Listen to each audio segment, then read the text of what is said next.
வணக்கம். இன்றும் தூவானம் உங்களை மகிழ்ச்சியோடு வரவேற்கிறது. தூவானம் வரவேற்பதோடு உங்களை மகிழ்ச்சிப்படுத்துகின்ற அம்சங்களை தருவதோடு மட்டுமல்லாமல் உங்களை பங்களிப்பு செய்யவும் உங்களுக்கு களம் தந்தும் உங்களை வளர வைக்கிறது என்பதில் எங்களுக்கு சந்தோஷம். சரி, முதல் அம்சத்துக்கு செல்வதற்கு முன் வழமை போல் ஏதாவது ஒன்றை பற்றி நாங்கள் பேச வேண்டும் இல்லையா? மனிதன் என்பவன் எப்போதும் ஒரே மாதிரியாக இருப்பதில்லை. மனிதன் உணர்ச்சிகளின் கலவை என்று நாங்கள் அடிக்கடி சொல்லுகிறோம், அடிக்கடி பேசிக்கொள்கிறோம். மனிதனை பொறுத்தவரை, அநேகமான மனிதர்களை பொறுத்தவரை, ஒரு மனிதனுக்கு ஏதேனும் ஒரு சிறப்பு கிடைத்து விட்டது என்றால் மகிழ்ச்சி அடைவதை விட, ஒரு மனிதனுக்கு ஏதோ ஒரு துன்பம் நேர்ந்து விட்டது என்று எண்ணுகின்ற போது மகிழ்ச்சி அடைபவர்களாக இருக்கிறார்கள்.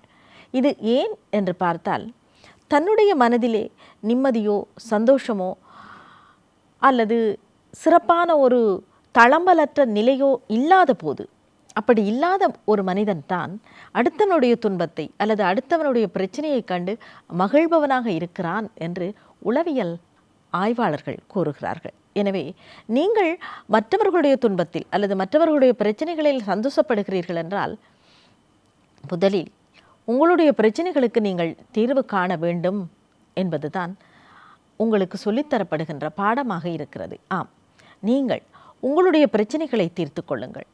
உங்களுடைய மன குழப்பங்களிலிருந்து நீங்கள் விடுதலை பெறுங்கள். நிச்சயமாக குழப்பங்களுக்கும் குளறுபடிகளுக்கும் காரணம் நம்முடைய மனம்தான். எனவே நம்முடைய மனம்தான் நமக்கு விடுதலை தர வேண்டும். அப்படி நீங்கள் குழப்பங்களில் இருந்தும் பிரச்சனைகளில் இருந்தும் விடுபட்டால் நிச்சயமாக சக மனிதனும் உங்களுக்கு ஒரு மனிதனாக தெரிவார். உலகம் குறிப்பிட்டவர்களை மட்டும் வெளிவிரித்து அன்னார்ந்து பார்த்து வியக்கிறது. ஏனென்று பார்த்தால் அவர்கள் எதையாவது சாதித்தவர்களாக இருக்கிறார்கள். இந்த சாதனையாளர்களையும் கூட நாங்கள் இரண்டாக பிரிக்கலாம். சிலருக்கு நல்ல களமும் வளமும் இருந்தவர்களாக இருக்கிறார்கள். ஆனால் பலர் நல்ல களமோ வளமோ இல்லாமல் தாங்களாகவே தங்களை தயார்படுத்தி கொண்டவர்கள். இப்படி பலரை நாங்கள் உங்களுக்கு அறிமுகப்படுத்தி இருக்கிறோம் இந்த பட்டறையில். அவர்களுடன் நாம் பரிமாறும் கருத்துக்கள் உங்களுக்கு வளர வேண்டும் என்று நினைக்கின்ற உங்களுக்கு ஒரு பயிற்சி களமாக அமைகிறது என்பது எங்களுடைய அபிப்பிராயம் மட்டுமல்ல, உங்களுடைய கருத்தும் கூட. இன்றும் ஒரு அதிதியை நாங்கள் அழைத்து வந்திருக்கிறோம் உங்களுக்கு அறிமுகப்படுத்துவதற்காக. வாருங்கள், பட்டறைக்குள் செல்வோம். இன்று அதிதியாக வருகை தந்திருக்கிறார் மலையக மண்ணிலிருந்து ஒரு இளம் கவிஞர், பாடலாசிரியர் புசல்லாவை கணபதி. வணக்கம் கவிஞர் கணபதி. வணக்கம் அக்கா. உங்களை சந்திப்பதில் மகிழ்ச்சி. நாங்கள் ஒரு இளையவரை மலையகத்திலிருந்து புதிதாக நாங்கள் காணுகிறோம். இன்று மூத்தவர்களை சந்தித்திருக்கிறோம். இன்று உங்களை வரவேற்பதில் நாங்கள் மிக்க மகிழ்ச்சி அடைகிறோம். ஏனென்றால் உங்களை போன்ற இளைஞர்கள் வளர துடிக்கின்ற, சாதிக்க துடிக்கின்ற மலையக இளைஞர்களுக்கு நிச்சயமாக ஒரு நல்ல முன்மாதிரியாக இருப்பீர்கள் என்ற நம்பிக்கை எங்களுக்கு இருக்கிறது. சொல்லுங்கள் கணபதி, எல்லோரையும் போலவே இந்த பாடசாலை காலத்தில் காதல் கவிதைகளோடு தான் உங்கள் கவிதை பயணம் ஆரம்பமானதா? பொதுவாக கவிதை என்று எடுத்துக்கொண்டாலே காதலுக்கும் கவிதைக்கும் நெருங்கிய தொடர்பு இருக்கின்றது என்று தான் எல்லோரும் நினைத்து கொண்டிருக்கின்றார்கள். பொதுவாக பள்ளி காலத்தில் பாட புத்தகங்களை விட அதிகமாக நான் கவிதை புத்தகங்களை தான் புரட்டி இருக்கிறேனோ என்று கூட எனக்கு தோன்றி இருக்கின்றது. அந்த வகையில் கவிதை ஜெயித்திருக்கின்றது. ஒரு வகையில் ஆசிரியர் என்னை கேட்கின்ற பொழுது நான் ஒரு வைத்தியனாகவோ பொறியியலாளனாகவோ வேறு துறையிலோ முளிர்வேன் என்று நம்பிக்கை கொண்டிருந்த போது, ஏதோ நீங்கள் சொன்ன அந்த காதல் சிரித்துவிட்டு ஏளனமாய் சொல்லியிருக்கிறதோ தெரியவில்லை என்னை கவிஞன் என்று. அந்த காதல் ஜெயித்திருக்கலாம். ஏதோ எல்லாவற்றிலும் காதல், எதை மேல் காதல் கொள்வது என்று கவிஞனுக்கு தெரியாது. என் சமூகத்தின் பால் கொண்ட காதல், என் சமூகத்தின் மீது கொண்ட காதல், என் கல்வியின் மேல் கொண்ட காதல், அடுத்த தலைமுறையை உருவாக்க வேண்டும் என்ற காதல், சில அநீதிகளை பார்த்து அதற்கான நீதிக்காக குரல் கொடுப்போம் என்ற என் சமூகத்தை சார்ந்த அந்த காதல் என்னை கவிஞனாக்கி இருக்கின்றது என்றுதான் குறிப்பிட வேண்டும். நிச்சயமாக ஒரு கவிஞனாக உங்களுடைய படைப்புகள் எல்லாமே ஆரம்பத்தில் சமுதாயம் விழித்து கொள்ள வேண்டும் என்கின்ற வகையில் அமைந்ததா? எப்படி? ஆரம்ப கவிதைகள் எல்லாமே காதலை அடிப்படையாக கொண்டுதான் கருத்தரித்தது. என் பேனாமுலையில் அநேக கவிதைகள் காதல் கவிதைகள். இப்போது அதற்கு நான் வருத்தப்படுகிறதோ தெரியவில்லை. எந்த மக்களை பாடாத ஒரு கவிஞனாக இருக்க முடியாது. நிலவையும் விண்மீனையும் காற்றையும் ஏதேதோ பாடி தொலைத்திருக்கிறார்கள். கழித்திருக்கிறார்கள். ஆனால் மக்களை பாட வேண்டும். எத்தனையோ எனது சமூகத்தில் என்னை சார்ந்த எனது குழுமத்தில் எத்தனையோ பேர்களுடைய கதைகள் கருப்பொருளாக காட்சி எடுத்துக் கொண்டிருக்கின்றது. அதை நான் பாட வேண்டாமா? அப்படி ஒரு முதலாவது கவிதைகள் காதல் கவிதையாக அங்கே புறப்படுத்தது, இங்கே உருப்பட்டு இருக்கின்றது இப்பொழுது சமூகத்தை நோக்கிய கவிதைகள் காதலாக. சரி, உங்கள் வீட்டிலே அல்லது உங்கள் பாடசாலை வாழ்க்கையிலே யார் உங்களுக்கு இந்த கவிதைகளை படைப்பதில் உங்களுக்கு உந்து சக்தியாக இருந்தது, உதவியாக இருந்தது? பொதுவாக எனது வகுப்பறை சூழல், ஆரம்ப வகுப்பில் எனக்கு கற்றுக் கொடுத்த ஆசிரியை மாலதி, மனது மறக்காத என்னுடைய தமிழ் வாத்தி. அடுத்து என்னுடைய உயர்தர வகுப்பில் கல்வி கற்றுக் கொடுத்த ஆசிரியை சாந்தா வீரசிங்கம். அத்தோடு எனது கல்லூரி காலத்து என்னுடைய நண்பர்கள், அதிபர், ஆசிரியர்கள் எல்லாருமே முதல் பாடத்திலேயே பாடத்தை கற்பதற்கு முன்பதாகவே என்னுடைய கவிதையை படிக்க வேண்டும் என்று நிர்பந்தித்திருக்கிறார்களோ தெரியவில்லை. கணபதி, இன்று நீ என்ன கவிதை எழுதினாய் என்று அன்பாக கேட்கும் எனது நண்பர்கள் இருக்கிறார்கள். அவர்கள்தான் என்னை அப்படியே பிடித்து தள்ளினார்கள். இந்த கவிதை கடலுக்குள் மூழ்கி வா என்று இன்னும் நீச்சல் அடித்துக் கொண்டே இருக்கின்றேன். உங்களுடைய அச்சுக்கு வராத கவிதைகளை பார்ப்போம். புசல்லாவ கணபதி, அச்சுக்கு வராத கவிதைகள் என்பது ஒரு முரணான தலைப்பாக இருக்கிறது. இந்த தலைப்பு பற்றியும் இந்த புத்தகத்தின் உள்ளே நீங்கள் தொகுத்திருக்கின்ற கவிதைகள் பற்றியும் சொல்லுங்கள். தலைப்பு பற்றி குறிப்பிட வேண்டுமென்றால் ஒரு படைப்புக்கு தலைப்பே மிக முக்கியமானது. தலைப்பு அங்கே பரிச்சயமாகின்ற பொழுது அந்த புத்தகமும் அந்த படைப்பும் விற்பனையாகி விடுகின்றது, விளம்பரப்படுத்தப்படுகின்றது, விமர்சனத்துக்கு உள்ளாக்கப்படும். அந்த அடிப்படையில் தான் அச்சுக்கு வராத கவிதைகள். எல்லா அச்சுக்கு வராமல் ஒரு படைப்பு வருமா என்று எல்லோருக்கும் இங்கே ஒரு வியப்பாக இருக்கலாம். ஆனால் வியக்க வேண்டும் என்ற அந்த நோக்கத்திலே தான் அச்சுக்கு வராத கவிதைகள். தலைப்பின் பொருத்தம் யாது என்றால், அச்சுக்கு வராத கண்கள் உன் கவிதைகள், தலைவியின் கண்கள் அச்சுக்கு வராமலே 1000 கவிதைகள் பேசுகின்றனவே என்று எனக்கு ஒரு கற்பனை. இந்த பெயரை சூட்ட வேண்டும் என்று நான் நினைத்து அதை சூட்டிவிட்டேன். கடவுள், அடுத்த கவிதை கடவுள் படைக்காத மனிதர்கள். இந்த தலைப்பும் அப்படித்தான் அமைந்தது. இந்த தலைப்பும் அப்படித்தான். கடவுள் படைக்காத மனிதர்கள் என்று குறிப்பிடும் பொழுது ஆசிரியர் சேவையில் நான் இணைந்து கொண்ட புதிது. அப்போது இப்படியான ஒரு கவிதை தொகுப்பை வெளியிட வேண்டும் என்று என் மனம் அங்கே எண்ணிய போது இந்த கவிதையை நான் எழுத முற்பட்டேன். கடவுள் படைக்காத மனிதர்கள். கடவுள் உலகத்தை படைத்திருக்கின்றான், எல்லோரையும் படைத்திருக்கின்றான். ஆனால் அவன் படைத்தது யாரை? பொறியியலாளனை, வைத்தியனை, நம்மை போன்றவர்களை, மாபெரும் மனிதர்களை எல்லாம், உயிரிகளை படைத்திருக்கின்றான். நல் மனிதர்களை, இந்த சமூகத்துக்கு நடத்தையில் மாற்றத்தை ஏற்படுத்தி சமூகத்தை சலவை செய்ய வேண்டிய மனிதர்களை படைப்பது யார்? அந்த பொறுப்பை ஆசிரியர்களிடம் விட்டிருக்கின்றான். ஆகவே ஆசிரியர்கள் தான் மனிதர்களை படைப்பார்கள் என்ற ஒரு சர்ச்சையான தலைப்பு, விமர்சனத்துக்கும் உள்ளான ஒரு தலைப்பை நான் சூட்டியிருக்கிறேன். அச்சுக்கு வராத கவிதைகள், கடவுள் படைக்காத மனிதர்கள், 2 கவிதை தொகுப்புகளும் எப்போது வெளிவந்தன? 2004ஆம் ஆண்டு அது வெளியிடப்பட்டது. அச்சுக்கு வராத கவிதைகள். இது எனது கல்லூரி கலாசாலையில் நான் ஆசிரியர் பயிற்சியை முடித்துக் கொண்டிருந்த பொழுது அப்பொழுது வெளியிட்ட புத்தகம், 2009ஆம் ஆண்டு வெளியிட்ட புத்தகம் தான் கடவுள் படைக்காத மனிதர்கள். நீங்கள் ஏற்கனவே குறிப்பிட்டவர்கள் தான் இந்த 2 நூலும் இந்த 2 கவிதை தொகுப்புகளும் வெளிவருவதற்கு உதவியாக இருந்தவர்களா, ஒத்துழைப்பு வழங்கியவர்களா? என்னுடைய பாடசாலை அதிபர், ஆசிரியர்கள், நண்பர்கள், கலைஞர் சிறுதர் பிச்சையப்பா. என்னுடைய பாடசாலை அதிபர், ஆசிரியர்கள் என்று சொல்கிறீர்கள். உங்களுடைய பாடசாலை, அதாவது நீங்கள் இப்போது ஒரு ஆசிரியர், உங்களுடைய ஆசிரியர் பணி பற்றி சொல்லுங்கள் கணபதி. என்னை பொறுத்தளவில் நான் ஒரு சிறந்த, என்னை பற்றி இந்த கவிதையை எடுத்துக்கொண்டாலும் 2ஆம் நிலையில் இருக்கின்ற என்னுடைய படைப்போ தெரியவில்லை. நான் ஒரு சிறந்த நிகழ்ச்சி தொகுப்பாளனாக தமிழிலேயே நல்ல தமிழை பேசி இங்கே நயம்பட சுவைக்க வேண்டும் என்று எண்ணி இருந்த அந்த காலம் அது இப்போது அழிந்து விட்டதோ தெரியவில்லை. இப்படி நான் உங்களுக்கு நேர்முகத்துக்காக வந்திருக்கின்ற ஒரு நிர்பந்தத்துக்கு ஆளாகி விட்டிருக்கின்றேன். இருந்தும் ஆசிரியர் துறையை நான் தேர்ந்தெடுத்துக் கொண்டேன். அளவில்லாத மகிழ்ச்சி. இன்று நான் விடைபெற்றாலும் என் சமூகத்துக்கு ஏதோ செய்துவிட்டு ஒரு துணிச்சலில் இருக்கின்றேன். எக்கச்சக்கமான மாணவர்கள் இலங்கை பல்கலைக்கழகங்களில் தற்பொழுது கொடி கட்டி பறந்து கொண்டிருக்கின்றார்கள். எங்களை எல்லாம் திருப்பி பார்க்க வைத்த பல்கலைக்கழகங்கள். என் காலத்தில் பல்கலைக்கழகம் என்பது எனக்கு ஒரு பகற்கனா. என் மாணவர்கள் இன்று நாங்களும் சளைத்தவர்கள் அல்ல. எங்களுடைய சமூகத்தின் மறுமலர்ச்சியானது கல்வியால் மட்டுமே முடியும் என்று எல்லாம் அப்படியே பல்கலைக்கழகங்கள் படித்துக் கொண்டிருக்கின்றார்கள். சிறந்த ஒரு மாணவர் சமூகத்தை உருவாக்கி கொண்டிருக்கின்றோம் என்ற ஆத்ம திருப்தியில் எனது சேவையை நான் தொடர்ந்திருக்கின்றேன். தொடர்ந்து அதை நயம்பட செய்ய வேண்டும். எங்களுடைய வாழ்த்துக்கள் புசலாவை கணபதி. நீங்கள் ஒரு கவிஞராக, ஒரு ஆசிரியராக மலையக மண்ணை பிறப்பிடமாக கொண்டவர்.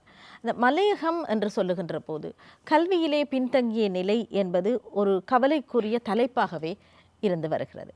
கவிதைகளிலும் சரி, இந்த மாதிரியான கலைகள் படைப்புகள் என்று சொல்லுகின்ற போது நாங்கள் இந்த நிகழ்ச்சியின் ஆரம்பத்திலே கூறினோம், முதலாக உங்களை நாங்கள் அழைத்து வந்திருக்கிறோம், நீங்கள் இங்கே அதிதியாக வருகை தந்திருக்கிறீர்கள் என்று. மலையக இளைஞர்கள் எந்த அளவுக்கு இந்த கலைகளிலே நாட்டம் உள்ளவர்களாக, இலக்கியங்களிலே ஈடுபாடு உள்ளவர்களாக, கல்வியிலே கரை காண வேண்டும் என்கின்ற விருப்புடையவர்களாக இருக்கிறார்கள்? ஏற்கனவே சொன்னது போல ஒரு சமூக மாற்றம் என்பது கல்வியால் மட்டுமே முடியும். எங்களுடைய மலையகமனின் மாற்றம் என்பது கல்வியால் மட்டுமே முடியும். எங்களுடைய சமூகத்தின் நடத்தையில் ஒரு சமூக பயிற்சி ஏற்பட வேண்டும். அதற்கு கல்விதான் அடித்தளம். அந்த வகையில் இன்றைய இளைஞர்கள் என் போன்ற ஏராளமான கணபதிகள் அங்கு ஏதோ ஒரு மூலையில் எழுதி கொண்டிருக்கின்றார்கள், சிந்தித்துக் கொண்டிருக்கின்றார்கள், படைத்துக் கொண்டிருக்கின்றார்கள், தமது சமூகத்தை பற்றி அங்கே சிந்தித்துக் கொண்டுதான் இருக்கின்றார்கள். அதற்கு வசந்தம் போன்ற ஊடகங்கள் வாழ்க்கை கொடுக்க வேண்டும், முன்வர வேண்டும். அப்போது நாங்களும் ஏற்கனவே குறிப்பிட்டது போல சளைத்தவர்கள் அல்ல. எங்களது சமூகமும் கல்வியால் மிளிரும், கலைகளால் மிளிரும். மலையகத்தை பற்றி உங்களுக்கு தெரியும், நாங்கள் எதை கொண்டு வரவில்லை. இந்தியாவிலிருந்து வருகின்ற பொழுது அனைத்து கலைகளிலும் இப்பொழுதுதான் காமங்குத்து கூட முடிந்திருக்கின்றது. காமன் கூத்தை அழைப்பெறும் அந்த கலையை காப்பாற்றி கொண்டிருப்பது நாங்கள் தான். எங்களுடைய கலைகளை காப்பாற்றி தப்பு. இப்படிப்பட்ட எக்கச்சக்கமான கலைகளை வாழ்வழித்துக் கொண்டிருப்பவர்கள் எங்களுடைய ஆசிரியர்கள், எங்களுடைய இளைஞர்கள். அவர்கள் தற்பொழுது கற்றுக்கொண்டிருக்கின்றார்கள், தொடர்ந்து கற்றுக்கொண்டிருக்கின்றார்கள். எனது அடுத்த தலைமுறையை உருவாக்குவதில் எல்லோரும் போன்று இணைந்திருக்கின்றார்கள். ஆகவே அச்சம் ஒன்று தேவையில்லை. அடுத்த நாளைய மலையகம் நலமாய் விடியும் என்ற நம்பிக்கை எங்களுக்கு நிறையவே இருக்கின்றது. கவிஞர் புசல்லாவ கணபதி நாடறிந்த ஒரு கவிஞர். இந்த கவிஞர் ஒரு பாடலாசிரியர் என்பது எத்தனை பேருக்கு தெரியும்? பாடலாசிரியராக நீங்கள் எப்படி அறிமுகமானீர்கள்? அந்த பயணம் இன்று வரை எப்படி அமைந்திருக்கிறது? இன்னும் பாடல்களை எழுதி கொண்டிருக்கிறீர்களா? நீங்கள் பாடலாசிரியர் என்கின்ற விவரம் நீங்கள் கவிஞர் என்று அறிந்தவர்கள் அறிந்தது தானா? உங்களுடைய இந்த பயணத்தை பற்றி சொல்லுங்கள். இதை சொல்லியாக வேண்டும். தனியார் தொலைக்காட்சி ஒன்று இலங்கையில் நடத்திய ஒரு இசை நிகழ்ச்சியில் பாடலாசிரியராக நான் வெளியில் கொண்டு வரப்பட்டேன் என்று தான் சொல்ல வேண்டும். அங்கே 2வது பரிசு அந்த போட்டியில் எனது பாடலுக்கு கிடைத்தது. பூவின் வாசம் பார்த்தால் உன் கூந்தல் வாசம் வீசுதே என்ற அந்த பாடல் பட்டி தொட்டி எங்கும் எல்லோர் மத்தியிலும் பாமரர் வரை படித்தவரும் வரை, பாமரர் முதல் படித்தவர் வரை எல்லோரும் செவிகளிலும் இனிதே ஒலித்த அந்த கீதம். அதன் பிறகு ஏராளமான பாடல்களை இன்றும் நான் எழுதி கொண்டிருக்கின்றேன். இலங்கை இசை கலைஞர்களுக்கு நான் பல பாடல்களை எழுதி கொடுத்து கொண்டிருக்கின்றேன். என்னுடைய அவா தென்னிந்திய சினிமாவையும் எனது வரிகள் ஆட்டி படைக்க வேண்டும் என்பதே என்னுடைய அவா. நிச்சயமாக வெகு சீக்கிரத்தில் அது நடைபெற வேண்டும், நடக்கும் என்று நம்புகிறேன். வாழ்த்துகிறோம். சரி, அந்த தனியார் தொலைக்காட்சி உங்களுக்கு சந்தர்ப்பம் தருவதற்கு முன் நீங்கள் கவிஞராகத்தான் இருந்தீர்கள். பாடலாசிரியர் நிச்சயமாக உங்களுக்குள் ஒளிந்து கொண்டிருக்கிறார். ஒரு சந்தர்ப்பம் கிடைத்திருக்கிறது. பாடல் எப்படி நீங்கள் மட்டுக்கு பாட்டு எழுதுவது அல்லது சந்தத்தோடு பாட்டு எழுதுவது பற்றி எப்படி நீங்கள் கற்றுக்கொண்டீர்கள்? அதை எப்படி தெரிந்து கொண்டீர்கள்? பொதுவாகவே வைரமுத்தை வாசிக்காமல் எவனுமே கவிதைக்குள் வந்திருக்க மாட்டான். நீ பாரதியை படி என்று படிக்க சொன்னாலும் வலுக்கட்டாயமாய் இவன் வைரமுத்துவை வாசிப்பான். அப்துல் ரஹ்மானின் கவிதையில் அடிபட்டு போவான். அப்படிதான் இந்த கணபதியும் விதிவிலக்கல்ல, நானும் அடிபட்டு போனேன். அப்படி வைரமுத்தின் ஒவ்வொரு பாடல்களையும் நான் எடுத்துக்கொண்டு அவருக்கு போட்டியாகவே நான் எழுதியிருந்தால் இந்த பாடலை எப்படி எழுதியிருப்பேன் என்று எழுதி போட்டி போட்டவன் தான் இந்த கணபதி. வெறுமனே இந்த இலக்கிய சந்தைக்குள், இந்த பாட்டு சந்தைக்குள் இந்த கணபதி வந்து விழவில்லை. பாடுபட்டேன். என் தடங்கள் எல்லாம் வழிகளால் சுமந்த தடங்கள். அப்படி வந்து விழுந்தவனை இந்த தனியார் தொலைக்காட்சி அப்படியே காட்டியது.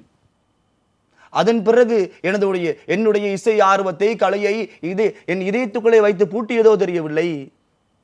மிக வெகு நாட்களுக்கு பிறகு இங்கே வசந்தம் என்னை வரவழைத்திருக்கின்றது. மீண்டும் வருவான் கணபதி என்ற நம்பிக்கையில் இங்கே வந்திருக்கின்றேன். ஆனால் எங்களை வைத்துக்கொண்டு இந்த தென்னிந்தியா சினிமா என்ன, நான் அன்றே குறிப்பிட்டது போல் அந்த சினிமா, அந்த பாடல்களையும் ஆட்டி படைக்கின்ற எங்களுடைய கவிதை துளிகள், எங்களுடைய பாடல் வரிகள், எங்களுடைய இசை கலைஞர்கள் இங்கே இருக்கிறார்கள். இவர்களை நீங்கள் உருவாக்குங்கள், இவர்களை சந்தியுங்கள், இவர்களுக்கு வாய்ப்பளியுங்கள். நாங்கள் புரட்டி போடுகின்றோம் என்று இப்போதும் துணிச்சலாக சொல்லுகின்றோம். சரி, நான் தென்னிந்திய சினிமாவே ஆட்டி படைக்க போகிறேன், அதாவது பாடல் வரிகள் தந்து ஒரு பாடல் ஆசிரியராக என்று பேசுகிறீர்கள். அதற்கான முயற்சிகளில் இறங்கி இருக்கிறீர்களா? அந்த சந்தர்ப்பம் எப்படி உங்களுக்கு அமையப் போகிறது? அதற்கான சந்தர்ப்பம் தற்பொழுது அமைந்த வண்ணமே இருக்கின்றது. என்னை பொறுத்தவரையில் ஏதோ என்னை சார்ந்தவர்கள் எங்கோ ஒரு மூலையில் உருவாகி விட்டார்களா, அப்போது அடுத்தவன் முன்னேறி விடுவான். நான் சொல்வேன், ஏற்கனவே குறிப்பிட்டது போல சமூகத்தில் ஒரு புள்ளியாவது நகர வேண்டும். அப்பொழுது உன் சமூகம் ஒட்டுமொத்தமாக புள்ளி புள்ளியாக தொடர்ந்து நகர்ந்து கொண்டே இருக்கும். இப்பொழுது இங்கே இலங்கையில் புகழ் பூத்த கவிஞன், எனது மரபு கவிஞன், புது கவிதையில் தற்பொழுது பயணித்துக் கொண்டிருக்கின்ற என்னுடைய அன்பு கவிஞன், அன்பு நண்பன், மற்றவர்களை அப்படியே தூக்கிவிட்டு சந்தோஷப்படும் எங்களுடைய அன்பு கவிஞன், என்னுடைய நண்பன் அஸ்மின் இந்திய சினிமா துறையில் தற்பொழுது இடம் பிடித்திருக்கின்றார். கால் பதித்து அங்கேயும் சில சாதனைகள் நிலைநாட்டிக் கொண்டிருக்கின்றார். அண்மையில் பார்த்திருப்பீர்கள், எடிசன் விருது அவருக்கு கிடைத்திருக்கின்றது. இப்படி இருக்கின்ற பொழுது நண்பனுக்கு நண்பன் தானே தோள் கொடுப்பான். இதுதானே எங்களுடைய கலைஞர்களுடைய இலக்கணம், இலக்கியம். தூக்கி விடுவதே எங்களுடைய அந்த இலக்கணமாக இருக்கும் பொழுது இன்னொரு நண்பனை இன்னொருவன் அழைத்து செல்வான். நாங்கள் தடத்தை ஏற்றப்பட்ட விளக்கில் இருந்துதான் இன்னொரு துளி எடுத்து நாங்கள் இன்னொரு விளக்கை ஏற்றுகிறோம். இப்போது நீங்கள் உங்களுடைய வேண்டுகோளை அவரிடம் முன்வைத்து விட்டீர்கள், அவருடைய நிகழ்ச்சியிலேயே முன்வைத்து விட்டீர்கள். வாழ்த்துக்கள், வளர வேண்டும் என்பது எங்கள் விருப்பம். புசல்லாவை கணபதி, கவிஞர் கணபதி, சொல்லுங்கள், நீங்கள் வேறு என்ன வகையான செயற்பாடுகளில், இலக்கிய செயற்பாடுகளில் ஈடுபடுகிறீர்கள்? ஒரு ஆசிரியராக நீங்கள் பல நல்ல மாணவர்களை உருவாக்கி இருக்கிறீர்கள், பல்கலைக்கழகம் வரை அனுப்பி இருக்கிறீர்கள். இந்த கல்வியிலே உங்களுடைய அடுத்த பயணம் எப்படி இருக்கிறது? அடுத்து எதிலே நீங்கள் காலடி எடுத்து வைத்திருக்கிறீர்கள்? அடுத்து இறைவன் என்னை எடுத்து வைக்க செய்திருக்கின்றான். ஏதோ கற்றுக் கொடுத்து கொண்டிருந்தவனை ஒரு முகாமை செய்து பார் என்று இன்னொரு விடயத்துக்கு என்னை அனுப்பி வைத்திருக்கின்றான் என்றுதான் குறிப்பிட வேண்டும். நடந்து முடிந்த அதிபர் தேர்வுக்கான அந்த போட்டி பரீட்சையிலே அடியேன் வெற்றி பெற்றிருக்கிறார். மகிழ்ச்சியான செய்தியை எங்களுடைய தூவானம் ரசிகர்களோடு நீங்கள் பகிர்ந்து கொண்டீர்கள், எங்களுக்கும் மகிழ்ச்சி. இனி உங்களுடைய வேறு செயற்பாடுகள், இலக்கியம் சார்ந்த வேறு செயற்பாடுகள்? பொதுவாகவே கவிதை, பாடல் இயற்றுவது தவிர ஓரளவுக்கு சிறுகதை எழுதுவேன். முன்னாள் பிரதமர் கரங்களிலே கலாசார திணைக்களத்தில் நாடளாவிய ரீதியில் நடத்தப்பட்ட சிறுகதை போட்டியில் சிங்கள மொழியிலே அப்பச்சி எண்ணே கவதாத என்று எழுதி முதலாவது பரிசை பெற்றிருக்கிறேன். சிங்கள மொழியில். மற்றது 2 முறை 2011, 12 கலைத்துறைக்காக, இலக்கியத்துறைக்காக இருமுறை மத்திய மாகாணத்தின் சாகித்ய விருதை பெற்றிருக்கிறேன்.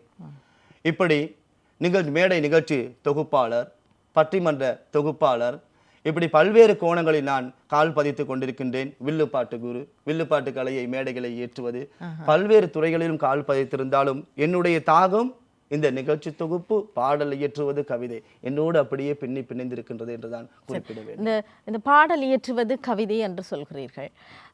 இதற்கான பயிற்சி பட்டறைகள் ஏதேனும் அமைக்க வேண்டும், அல்லது உங்களுடைய தலைமையில், உங்களுடைய முயற்சியில் இந்த ஈடுபாடு மிக்க கவிஞர்களை, மாணவர்களை உருவாக்க வேண்டும் என்கின்ற நோக்கம் இருக்கிறதா? ஏதேனும் அப்படி செயல்பாடுகளில் இறங்கி இருக்கிறீர்கள்? பாடசாலைகள் இது மாதிரியான நான் சில ஆக்கத்திறன் செயற்பாடுகள் கூடிய போட்டிகளை நான் நடத்துவேன், கவிதை போட்டிகள் அந்த மாதிரியாக செய்கிறது. இலங்கையில் தற்பொழுது எம் நாட்டில் கண்டி தமிழ்ச்சங்கத்தில் நாங்கள் இணைந்து கொண்டு இந்த மாதிரியான செயற்பாடுகளை நாங்கள் தற்பொழுது முன்னெடுத்து சென்று கொண்டிருக்கின்றோம். இலக்கியம் சார்ந்த உங்களுடைய செயல்பாடுகள், நீங்கள் தமிழ்ச்சங்கத்தின் மூலமாக பல வேலைத்திட்டங்களை நடைமுறைப்படுத்துவதாக சொன்னீர்கள். கல்வி என்று வருகின்ற போது நிச்சயமாக இந்த கலையும் இலக்கியமும் கூட ஒன்றோடொன்று இந்த கல்வியோடு பின்னி பிணைந்ததாக இருக்கிறது. விஞ்ஞான கல்வி, தொழில்நுட்ப கல்வி என்பவை தவிர இந்த கல்வியோடு உங்களுடைய செயற்பாடு எப்படி இருக்கிறது? இந்த கல்வியோடு என்றால் கல்வி ஒரு ஆசிரியராக கலைகளோடும் இலக்கியத்தோடும் இந்த பயணத்தை எப்படி தொடர்கிறீர்கள்? பாடசாலையில் கட்டாயமாக தமிழ்ச்சங்கத்தை நிறுவி இருக்கின்றோம். அங்கே கவிதை போட்டி, சில ஆக்கத்திறன் போட்டிகள், பல்வேறுபட்ட மாணவர்களுடைய ஆக்கத்திறனை வெளிப்படுத்துவது தொடர்பாக பல போட்டிகளை நடத்துவது, மாதாந்தம் தமிழ்ச்சங்கத்தை அங்கே நடத்துவது போன்ற விடயங்களை செய்து கொண்டிருக்கின்றோம். உயர்தர வகுப்பு மாணவர்களுக்கு அவர்களுக்கு தனியாக, சில பேருக்கு தற்பொழுது எனக்கு நீங்கள் கேட்கின்ற பொழுது ஒரு பெருமையாக இருக்கின்றது. கடந்த வருடம் என்னிடம் கற்ற மாணவர்கள் தற்பொழுது உயர்தரத்துக்கு படித்துக் கொடுக்கிறார்கள். ஆச்சரியம் அல்லவா? தமிழை படித்துக் கொடுக்கிறார்கள். எப்படி என்றால் வெறுமனே அல்ல, குறுந்தொகையில் எடுத்த செய்யில் ஒன்றை கருங்கால் வேண்பின் ஒல்பூ யானையர் எண்ணெயின் மின்றி கழிவது கொள்ளோ ஆற்றையில் எழுந்த வெண்கோடு அதவத்து எழுகுளிர் விதித்த ஒருபலம் போல காதலர் அகல கல்லன்றவே.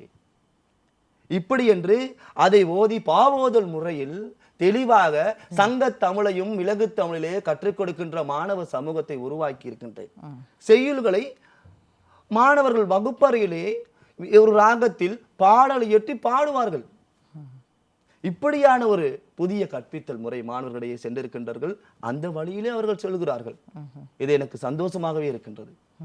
சொல்லாவி கணபதி, நீங்கள் சொன்னது சந்தோஷமான விஷயம். அதாவது இப்போ தமிழ் படிக்க வேண்டும் என்று சொன்னாலே கொஞ்சம் கஷ்டப்படுகிறார்கள். தமிழா அது கஷ்டம் இல்லை, அதனால் ஆக போவது என்ன, இந்த தமிழ் படிக்கிறதால் ஆக போகிறது என்ன, ஏதாவது தொழில்நுட்ப கல்வி இல்லை கம்ப்யூட்டர் அந்த மாதிரியான கல்வி எங்களை வாழ வைக்கும் அப்படி என்று நம்புகிற நேரத்தில் சொல்லுகிற நேரத்தில் இப்போது கவிஞர் கணபதி சொல்கிறார், என்னுடைய மாணவர்கள் இந்த குறுந்தொகையை பாவாக பாடுகிறார்கள், இலகுவாக சொல்லிக் கொடுக்கிறார்கள் என்று. உண்மையிலேயே ஒரு ஆசிரியர் தான் ஒரு மாணவரை உருவாக்கும் போது அவர் எந்த அளவுக்கு சுவை கூட்டி எங்களுக்கு சொல்லித் தருகிறாரோ எங்களுக்கு அந்த பாடத்தின் மீது ஈர்ப்பு வருகிறது, ஈடுபாடு வருகிறது.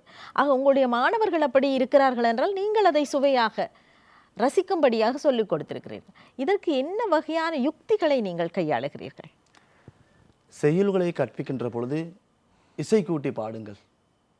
அவர்களுடைய கிரகித்தல் மூலமாக சில பாடங்களை படிக்கின்ற பொழுது எண்ணக்கருள காட்சி படுமங்களை உருவாக்க வையுங்கள். அவர்களை உருவாக்க வேண்டும். ஜெயகாந்தனின் யுகச்சந்தி வாசிக்கின்ற பொழுது அப்படியே அந்த பாத்திரங்கள் கண்முன்னே தோன்றுகின்றது போல வாசிக்க வேண்டும் ஒரு ஆசிரியர் சிறுகதையை. இன்று சிறுகதையை வைத்து நாளை வாசித்து முடிப்பதில் சிறுகதை. ஜன்னலை திறந்து வைத்துக் கொண்டு உலகத்தை பார்ப்பது சிறுகதை. ஒரு சிறிய ஜன்னலை திறந்து வைத்துக் கொண்டு உலகத்தை பார்ப்பது. ஒரு போஸ்ட்கார்டு சைஸில் இருக்கின்ற அளவில் இருக்கின்ற கதையின் மூலமாக உலகத்தையே திருப்பி பார்க்க வைப்பது சிறுகதை. அப்படி இருக்கின்ற பொழுது இன்று ஒரு பந்தி சிறுகதை, நாளை ஒரு பந்தி சிறுகதை என்றால் சிறுகதை கற்பிக்க முடியாது. ஒரே காட்சியில் ஒரே மூச்சில் எடுப்பில் வாசிக்க வேண்டும். வாசிக்கின்ற பொழுது அந்த காட்சிகளையும் அந்த பாத்திரங்களையும் மாணவர்கள் முன்னே ஆசிரியர் அந்த பாத்திரங்களாக மாறி வாசிக்க வேண்டும். நீங்கள் வாசிப்பு என்று மூச்சுக்கு ஒரு தடவை வாசிப்பு பற்றி சொல்கிறீர்கள். மலையக மாணவர்களை பொறுத்தவரை அவர்களுடைய வாசிப்பு எந்த அளவுக்கு இருக்கிறது? நாடளாவிய ரீதியிலேயே சில சந்தர்ப்பங்களில் ஏன் அடிக்கடி என்று கூட சொல்லலாம் இந்த புத்தக கண்காட்சிகள் எல்லாம் நடைபெறுகின்றன. இதற்கு மாணவர்கள், மலையக மாணவர்கள் என்றே வைத்துக்கொள்வோம், அவர்கள் எந்த அளவுக்கு ஆர்வத்தோடு செல்கிறார்கள்? புத்தகங்களை வாங்குவதில் எவ்வளவு ஆர்வம் காட்டுகிறார்கள்? சரி, புத்தகம் வாங்குவதற்கு பொருளாதார வசதி இல்லை என்றாலும் வாசிக சாலைகளை எந்த அளவுக்கு அவர்கள் பயன்படுத்துகிறார்கள்? இதற்கான உங்களுடைய வழிகாட்டல் எப்படி இருக்கிறது? புத்தக கண்காட்சிகள், புத்தக சந்தைகளில் ஒரே அடியாக அள்ளப்படுகின்ற புத்தகங்கள் என்ன நடக்கின்றது? நீங்கள் கூறுகின்ற திறக்கப்படாமலே பூட்டியே கிடக்கின்ற கைப்படாத ரோஜாக்களாக இருக்கின்ற எங்களுடைய வாசிக சாலையில் பூட்டப்பட்டு பூட்டுக்கு மேல் பூட்டப்பட்டு சாவியை அப்படியே சாமர்த்தியமாக வைத்துக் கொள்கிறார்கள். இப்படித்தான் வாசிக சாலைகள் இருக்கின்றது. எந்த புத்தகங்களை தூசி தட்டீர்கள்? தூசு படிந்த புத்தகங்கள் இருக்கின்றது. ஏன்? கைப்படாத ரோஜாக்கள். ஒவ்வொரு கிராமங்கள் தோறும் ஒவ்வொரு தோட்டங்கள் தோறும் ஒரு வாசிக சாலை அமைக்கப்பட்டால் எங்களுடைய சமூகம் அப்படியே ஒரு பெயர்ச்சியை நோக்கும். அடுத்த தலைமுறை வாசிப்பின் ஊடாக பெரிய அளவில் மாற்றங்களை உருவாக்கக்கூடிய வாய்ப்புகள் ஏற்படும். மாணவர்கள் கல்வியில் அக்கறை செலுத்துங்கள். உயர்ந்தவர்களே, சில கல்விக்காக முன்வந்து உதவி செய்ய காத்திருக்கின்றவர்களே, எங்களுடைய மாணவர் சமூகத்தில் அவர்கள் படுகின்ற இன்னல்கள், இன்னும் நாங்கள் வறுமை கோட்டுக்கு வர்ணம் அடித்துக் கொண்டுதான் இருக்கின்றோம். ஏன் இந்த வர்ணம் அடிக்கின்றோம்? எதனால் அடிக்கின்றோம்? மதுவை கொண்டு அடிக்கின்றோமா? மூட நம்பிக்கையை கொண்டு அடிக்கின்றோமா? கடன் சுமையால் வர்ணம் அடிக்கின்றோமா வறுமை கோட்டுக்கு? எனக்கு தென்படவில்லை. இதற்கான சில களை எடுப்புகளை தான் நாங்கள் கல்வியின் மூலம் செய்து கொண்டிருக்கின்றோம். உரியவர்களே, பெரியவர்களே, இதற்கு நீங்கள் வந்து உதவுங்கள். நாளை மிளிரும் எங்கள் மலையகம் என்ற நம்பிக்கை எனக்கு நிறையவே இருக்கின்றது என்று கூறுகின்றேன். சரி, உங்கள் பாடசாலையை பொறுத்தவரை அங்கே வாசிக சாலை வசதிகள் எல்லாம் எப்படி? எங்களுக்கு இருப்பதென்று ஒரு சிறிய அறை. அந்த அறையில் பல புத்தகங்கள், மாணவர்களுக்கு சில நீதி கதைகள், சில நீதி சொல்லும் கதைகளை எடுத்துக் கொடுப்பேன். அவர்கள் வாசித்து கொண்டு வந்து தருவார்கள். அவர்களை கவிதை எழுத வைப்பேன். இப்படியானதான் எங்களுடைய வாசிப்புகள் செல்கின்றது. இல்லாவிட்டால் அந்த பாடசாலைக்கே, இல்லாட்டி அந்த கல்வி சமூகத்துக்கே, குறித்த தோட்டத்துக்கே பொருத்தமில்லாத பெரிய புத்தகங்கள். ஒரு தோட்டத்தில் குறைந்தளவு எங்களுடைய கல்வி நிலையானது தரம் 11 வயது காப்போத சாதாரண தரத்தை வைத்து இருக்கின்றது என்றால் அவனுக்கு சாதாரணமாக எம்ஏ படிக்க வேண்டிய புத்தகங்கள் அவ்வளவும் அடுக்கப்பட்டிருக்கும். தேவையா? வாசிப்பு இங்கிருந்து ஆரம்பிக்கப்பட வேண்டும். வாசிப்பு என்பது மனிதனுடைய நடத்தையில் மாற்றத்தை ஏற்படுத்த வேண்டும். எளிமையிலிருந்து ஆரம்பிப்போம் வாசிப்பை. சரி, அப்படியானால் அவர்களுக்கு தேவையான நூல்கள் எப்படி பெறப்போகிறீர்கள்? அதற்கு எங்களை போன்றவர்கள் யார் கொடுக்கின்றார்களோ பெறுபவர்கள் கவனமாக பெற வேண்டும். 1000 நூல்களை பெற்றுக்கொள்கின்றோம் என்று கூறி சில தேவையில்லாத புத்தகங்களை கொண்டு வந்து அந்த அலுமாரிகளை அடுக்கி வைப்பதா வாசிக்க சாலையை நிரப்புகின்றோம். மக்கள் மயப்படுத்தப்பட்ட, மக்களை திசை திருப்புகின்ற, நல்வழிப்படுத்துகின்ற, எங்களுடைய மனதை சலவை செய்கின்ற, கல்வியில் மாற்றத்தை ஏற்படுத்துகின்ற, மூட நம்பிக்கைகளை இல்லாதல் ஒழிக்கின்ற இப்படியான ஏராளமான புத்தகங்கள். ஒற்றை புத்தகம் ஒரு சமூகத்தை புரட்டி போடும். ஏராளமான பாரதியை புரட்டி போவது புத்தகமா இருக்கலாம். ஏராளமான எங்களுடைய தலைவர்கள் எல்லாற்றையும் புரட்டி போட்டது அவர்களுடைய புத்தகங்கள். உங்களுடைய நல்ல கருத்துக்களை நாங்கள் வரவேற்கிறோம் கவிஞர் புசல்லாவை கணபதி. நிறைவாக இப்படி வளர்ந்து வருகின்ற இளைஞர்களுக்கு உங்களை போன்ற நல்ல படைப்பாளியாக வேண்டும், நல்ல புலமை மிக்கவர்களாக வேண்டும் என்று நினைக்கின்ற இளைஞர்களுக்கு, குறிப்பாக மாணவ சமுதாயத்துக்கு நீங்கள் என்ன சொல்கிறீர்கள்? என்னிடம் கற்றிருக்கின்ற மாணவர் சமூகத்தை கண்டு எல்லோரும் சொல்லுவார்கள், இவன் எதற்கும் சில வேளைகளில் எடுபட மாட்டானோ, உருப்பட மாட்டானோ, இப்படி என்ற அந்த வார்த்தைக்கே என்னுடைய வாயில் இடமில்லை. என் உதடுகள் எப்போதும் அவர்களை பார்த்து உச்சரித்ததில்லை. நான் கண்ட மாணவ சமூகம் அத்தனை பேரும் பெருமைப்படக்கூடியவர்கள். உங்களுக்கு அதிர்ச்சியாக இருக்கும். எல்லோருமே எம் சமூகத்தை தூக்கி நிறுத்த வேண்டிய துணிச்சல்காரர்களை கண்டிருக்கின்றேன். அந்த இறைவனுக்கு நன்றி சொல்ல வேண்டும். நான் கண்ட அத்தனை மாணவர்களும் ஏதோ ஒரு துளியில் எங்கள் சமூகத்தை, எங்களை உயர்த்தி கொள்ள வேண்டும் என்று, அந்த தடத்தை பதிக்க வேண்டும் என்று துணிச்சல் மிக்கவர்கள். அப்படியானவர்கள் தான் இதுவரையில் நான் கண்டு கொண்டு வந்திருக்கின்றேன். எங்களுடைய அந்த கற்றல் முறைகளோ தெரியவில்லை, நாங்கள் அவர்களுக்கு போதிக்கின்ற விடயமோ தெரியவில்லை. எங்களுக்கு எந்த விதமான பயமும் இல்லை. எங்கள் மாணவ சமூகத்தை பார்த்து அடுத்த தலைமுறையை, நாங்கள் கண்டிருக்கின்ற அந்த தலைமுறையை, அவர்கள் நாங்கள் செய்ய வேண்டிய வேலையை நிச்சயமாக அடுத்த தலைமுறையினர் கவனமாகவே செய்வார்கள். மலையகம் விடியும், அவர்களால் முடியும். முடியும் என்ற நம்பிக்கை, விடியும் என்ற நம்பிக்கை அடிக்கடி உங்கள் வாயிலிருந்து வருகிறது. நிச்சயமாக அவனவன் எண்ணப்படியே அவனவன் ஆகிறான் என்பதற்கு உங்களுடைய முயற்சிகள் வெற்றி அளிக்க வேண்டும் என்று வாழ்த்தி, இன்று எங்களுடைய தூவானம் நிகழ்ச்சியிலே பட்டறைக்கு வருகை தந்து உங்களுடைய கருத்துக்களை பகிர்ந்து கொண்டதற்கு நன்றி. நிச்சயமாக உங்களுடைய நல்ல கருத்துக்கள் போய் சேரட்டும் இளைய தலைமுறைக்கு. அவர்கள் சார்பிலும் உங்களுக்கு எங்களுடைய நன்றி. வணக்கம் கணபதி அவர்களே. வணக்கம். நிச்சயமாக வசந்தம் தொலைக்காட்சிக்கு நன்றிகளை குறிப்பிட வேண்டும். இந்த வாய்ப்புக்கு ஏதோ இன்னுள் முடங்கி கிடந்த, அடங்கி கிடந்த அந்த உணர்வுகளை தட்டி எழுப்பி இருக்கின்றது ஒரு முறை. ஆகவே வசந்தம் தொலைக்காட்சி வாய்ப்பளித்த இந்த நல்ல நிகழ்வுக்கு நான் மீண்டும் ஒரு முறை நன்றி தெரிவித்துக் கொண்டு, நான் எதிர்பார்த்திருந்த ஒரு அறிவிப்பாளனி என்னை ஏதோ ஒரு முறையில், ஏதோ ஒரு நிறுவனத்தில் உங்களால் நான் பயிற்சி பெற்றிருக்கின்ற என்ற ஞாபக மூட்டல்களும் தற்பொழுது வந்து கொண்டிருக்கின்றது. ஆகவே அதிலும் நான் பெருமைப்படுகின்றேன். தூரத்தை இருந்து பார்த்து ரசித்த ஒரு அறிவிப்பாளரிடம் இன்று நேர்முகம் காணப்பட்டிருக்கின்றேன். அந்த வாய்ப்பையும் அளித்த இறைவனுக்கும் நன்றி கூறி, உங்களுக்கும் நன்றி கூறி விடைபெற்றுக் கொள்கிறோம். நன்றி. நன்றி. இன்று தூவானத்தில் பட்டறைக்கு நாம் அழைத்து வந்த அதிதி, மலேக மண்ணிலிருந்து வந்த ஒரு இளைய கவிஞர், பாடலாசிரியர், இப்போது அதிபராக உயர்ந்திருக்கும் புசல்லாவை கணபதி. அவருக்கு விடை கொடுத்துவிட்டு நாங்களும் உங்களிடமிருந்து விடைபெறுகிறோம். மீண்டும் சந்திப்போம். நன்றி, வணக்கம்.